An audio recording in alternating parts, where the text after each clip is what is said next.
तो जी प्रभारी हमें बनाए हैं, प्रभारी की हमारी जिम्मेदारी बड़ी है जी। अगर मुझे चुनावी समर में भी उतारेंगे तो लौटर राम मजबूती से लड़ेगा। और 14,000 वोट वाले किसकी बदौलत विधायक हुए थे? हमारे आपके यादव की पार्टी के साथ दगाबाजी करके आए ना, वो हमारे सामने आ जाएंगे ना। तो अब ये जल छत्री से अब संघर्ष होगा। लोगों ने कहा काका हम लोग आपके साथ कंधा से कंधा मिलाकर चलेंगे, वोट भी देंगे, नोट भी देंगे। नमस्कार, मैं हूं रामधारी।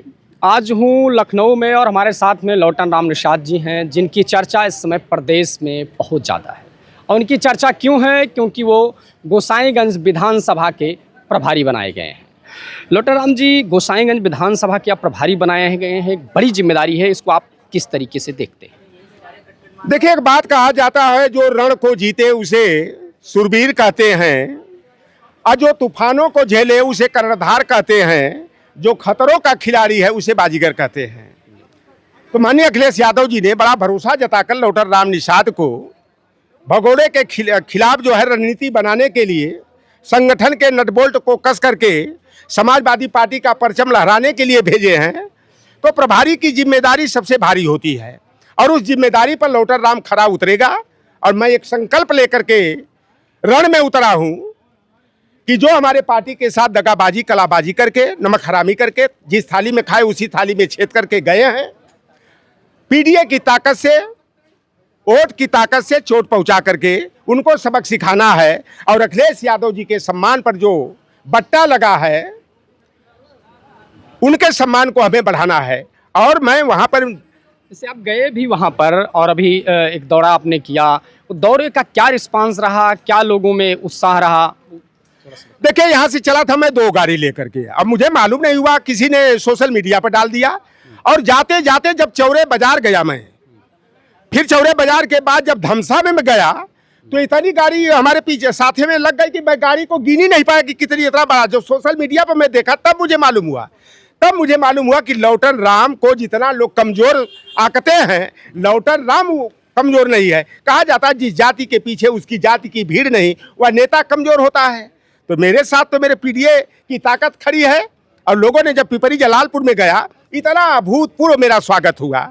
मैं जब गया कमला विकास नगर में गया, अब वहाँ के बाद जहाँ जहाँ गया लोगों ने कहा वोट भी देंगे, नोट भी देंगे। और लोगों ने कहा कि ये दक्षिणा की शुरुआत है, लिफाफा भी देकर, पैकेट भी दे करके कहा कि आप कभी अपने को कमजोर ना आकिएगा। और जिस दिन गाड़ी का काफिला दिखाने की बात आएगी, ये लोग कहेंगे लैंड क्रूजर चलेगा, फॉर्च्यूनर चलेगा, या कनिका गाड़ी और इनोवा चलेगा, फलाना चलेगा, ढेकाना चलेगा। तो कहा कि आपके पास तो गाड़ी इतनी आपके नाम पर आ जाएंगी कि उनकी गाड़ी का काफिला जो है कि गायब हो जाएगा उसी में।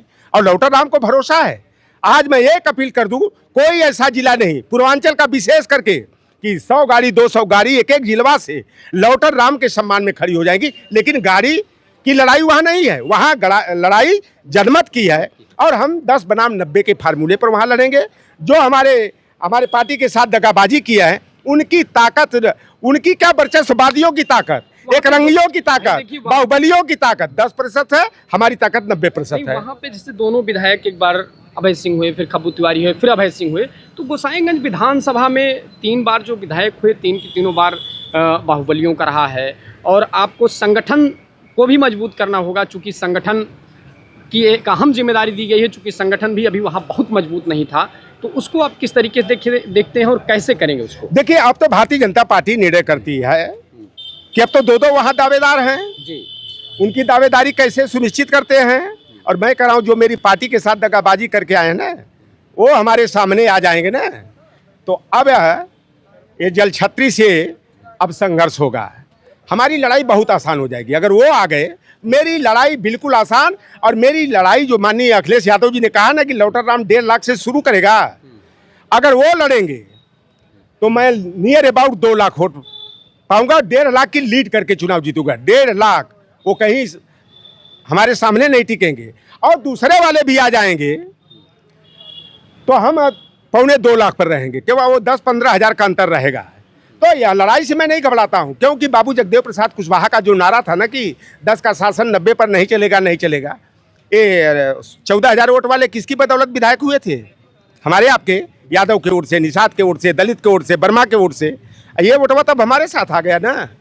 तो लौटन राम वहाँ पर जाएगा बाबू मित्र सेन यादव के नाम पर, राजबली यादव के नाम पर, जयराम पटेल के नाम पर, रामदेव पटेल के नाम पर, सीताराम निषाद के नाम पर, और सर्वप्रथम सामंतवाद के छाती पर खूट झंडा गाड़ने वाले बाबू महादेव वर्मा के नाम पर, विचारधारा पर जो है वहाँ लड़ेगा। और जो माननीय अखिलेश यादव जी का भरोसा है उस भरोसे पर खरा उतरेगा। वहाँ पे सर्व समाज का कहा जाता है कि भाई कुछ समाज के लोग बटे हुए हैं, जैसे वहाँ पे कुर्मी समाज की चर्चा की जाती है, तो ये है कि एक कुर्मी समाज के प्रत्याशी की भी चर्चा हो रही है। तो जैसे मान लो भाई भारतीय जनता पार्टी हमेशा अगले के कैंडिडेट देख के तय करेगी कि भाई हमें ओबीसी उतारना है, जनरल उतारना है, किसको उतारना वो तय करती है। तो अगर ओबीसी उतार देती है उस केस में आपकी लड़ाई थोड़ा सा कठिन होगी। मैं बिल्कुल कठिन नहीं मानता। देखिए वहाँ के कुर्मी बिरादरी के लोग, जब फैजाबाद पूरे जिले के अम्बेडकर नगर को जोड़ करके बात करता हूँ, वहाँ के कुर्मी अन्य जगह के कुर्मी से दूसरे ढंग के हैं। वहाँ लोग सामाजिक न्याय के प्रणेता छत्रपति साहू जी महाराज को बड़ी अच्छी तरह से पढ़े हैं, बाबू राम स्वरूप वर्मा को पढ़े हैं, जयराम पटेल और रामदेव पटेल को भली भांति समझे हैं, कंधा से कंधा मिलाकर उनके साथ चले हैं। तो जितने सामाजिक न्याय के पक्षधर हैं कुर्मी भाई लौटर राम के साथ खड़े हैं। उस दिन मैं गया, तमाम कुर्मी भाई भी गाड़ी घोड़ा लेकर के लौटर राम के साथ खड़े थे। और अच्छा, आज आरक्षण की हकमारी हो रही है, जो उत्तर प्रदेश आरक्षण नियमावली का गला घोटा जा रहा है, तो उसका नुकसान क्या केवल यादव का हो रहा है, क्या हमारे कुर्मी भाई का नहीं हो रहा है? आज विद्यालयों में जो शिक्षा व्यवस्था को कमजोर किया जा रहा है, तो क्या कुर्मी भाई का नहीं हो रहा है? हमने 10 टिकट दिया था ना कुर्मी भाई को। आप बताओ, चले जाओ बस्ती उत्तर तरफ, राम प्रसाद चौधरी, आप चले जाइए पूरब, वहाँ पर जो है कि हमारे वर्मा जी, फिर इधर जाओ तो प्रतापगढ़ एसपी सिंह। तो ये तो हम लोगों ने 10 टिकट दिया, 7 को सांसद बनाने का काम किया, और हमारे अगल बगल भी लड़ेंगे वहीं भाई। अभी आप देखिएगा 2-2 कुर्मी भाई प्रत्याशी जो है कि अम्बेडकर नगर में लड़ेंगे, हो सकता है कि फैजाबाद में लड़ेंगे तो सुल्तानपुर में लड़ेंगे ही, तो अगल बगल बाराबंकी में लड़ेंगे ही, तो निश्चित रूप से पड़ेगा। और सबसे बड़ा बात है कि जो लोकतंत्र संविधान को कमजोर किया जा रहा है, आरक्षण नियमावली को खत्म किया जा रहा है। आप बताओ, लखीमपुर खीरी के अर्बन कोऑपरेटिव बैंक में 27 पदों पर भर्ती हुई, 15 ठाकुर बिरादरी के हो गए, 4 और वर्चस्ववादी के हो गए। ये क्या है? ये रामराज है कि खुलेआम जो है कि संविधान का गला घोटा जा रहा है, आरक्षण नियमावली को खत्म किया जा रहा है, कमजोर किया जा रहा है। तो इसका प्रभाव लोहार को, कोहार को, सोनार को, तेली को, कुर्मी को, काची को, यादव को, जाट को, गुजर को, सारी जातियां प्रभावित हो रही हैं। तो अब लोग जो है कि हमारी पीडीए की जो ताकत है, और पीडीए किस मुद्दे की लड़ाई लड़ रही है, तो सारे लोग, चमार, पासी हो, दरकार हो, बसफोर हो, सारे समाज के लोग हमारे पीडीए के महत्वपूर्ण अंग बनते जा रहे हैं। और वहाँ के हमारे चमार कोरी भाई ज़्यादा संख्या में है गोसाईगंज में। लोगों ने कहा, काका हम लोग आपके साथ कंधा से कंधा मिलाकर चलेंगे, वोट भी देंगे, नोट भी देंगे, आप अपने को कहीं से भी कमजोर मत समझिएगा। चर्चाएं ये भी हो रही हैं कि आप प्रभारी तो हैं, हो सकता है आपको विधानसभा प्रत्याशी भी बनाया जाए, तो इसको किस तरीके से, चूंकि वहाँ पर भी कई दावेदार होंगे, इसको किस तरीके से आप संभालेंगे, कैसे करेंगे? अगर ऐसी देखिए, माननीय अखिलेश यादव जी प्रभारी हमें बनाए हैं, प्रभारी की हमारी जिम्मेदारी बड़ी है। अगर मुझे चुनावी समर में भी उतारेंगे तो लौटर राम मजबूती से लड़ेगा। और देखिए, जिनकी बात ना, हम हर वर्ग में हमारा वोट है। हमारा पीडीए तो पूरी तरह लौटर राम निषाद के साथ है। कोई भले ही भारतीय जनता पार्टी से अगर जैसा कह रहे हैं लोग कि बैकवर्ड उतार दिया जाएगा, ये कर दिया, कोई उतारा जाए, लौटन राम उन पर बहुत भारी पड़ेगा। और वहाँ हम उतराई भी लेंगे ना, उतराई भी लेंगे, गुरुदक्षिणा भी लेंगे, दोनों लोगों के। हमारा बाकी जगत गुरु ब्राह्मण, ब्राह्मण गुरु निषाद। तो भैया, कालू केवट का जो है ना, नारद पर कर्ज है, और गुरुदक्षिणा बाकी है, वो भी चाहिए। और राम का वनवास काल में शरण देने वाले निषाद राज, राम को गंगा से पार कराने वाले निषाद राज, नथालाल केवट से पार कराए। उतरैया हमारी बाकी है ना, मुद्रिकवा दे रहे थे, लेकिन हमने कहा नहीं, वापस आने के बाद जो देना होगा दीजिएगा। अब यही तो खुद वनवास काल में है, तमाम आफत विपत आएगी, या हो सकता है कभी मौके पर काम आएगी, तो हमारी उतराई भी बाकी है ना। भगवान से वो मांगेंगे, राम से। अरे जो उनको अपना, उनके वंशधर बनते हैं, उनको अपना पूर्वज मानते हैं, तो उतराई नहीं देंगे? उतराई चाहिए, हमारी खिवाई चाहिए भैया। अब ये बात नहीं चलेगा। न्योता हकारी एक तरफा नहीं चलता है। हम आपका न्योता किए हैं तो हमारा भी न्योता करना होगा। बहुत बहुत धन्यवाद।